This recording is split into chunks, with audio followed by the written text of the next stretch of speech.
গ্রাহকদের স্বার্থের কথা চিন্তা করে বর্ধিত বিদ্যুৎ মাশুল নিয়ে শীঘ্রই সিদ্ধান্ত গ্রহণ করবে রাজ্য সরকার, জানিয়েছেন বিদ্যুৎ মন্ত্রী রতনলাল নাথ। আজ সাংবাদিক সম্মেলন করে একথা জানিয়ে তিনি বলেন, গ্রাহকদের ক্ষতি হোক রাজ্য সরকার তা চায় না, যদিও বিদ্যুৎ বিলের বিষয়টির সিদ্ধান্ত নেয় রেগুলেটরি কমিশন। এ নিয়ে বিরোধীরা জনগণকে বিভ্রান্ত করছে।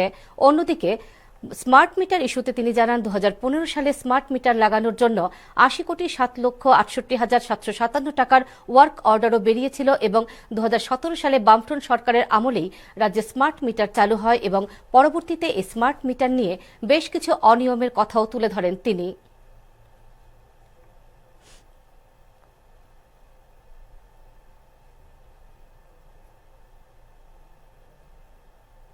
এখানে গভর্নমেন্ট সাইলেন্ট স্পেক্টেটর থাকতে পারবে না। এই কারণে গ্রাহকদের প্রতি আমাদের দায়বদ্ধতা রয়েছে। সুতরাং অতি সত্বর এই ব্যাপারে কি করা যায়, বর্ধিত মাশুল যেটা সেটা কি করা যায়, আমরা আশা করি সরকার এর মধ্যেই কিছু একটা করতে চাচ্ছে।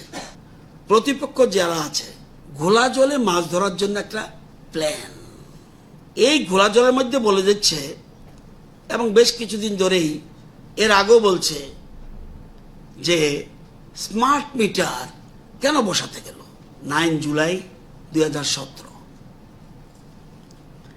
এটাও না আরো so far over 8,000 have already been installed. He added the smart meter will ensure smart meter কে বলছে, স্মার্ট মিটার কে বলছে, স্মার্ট মিটার সব করেছে।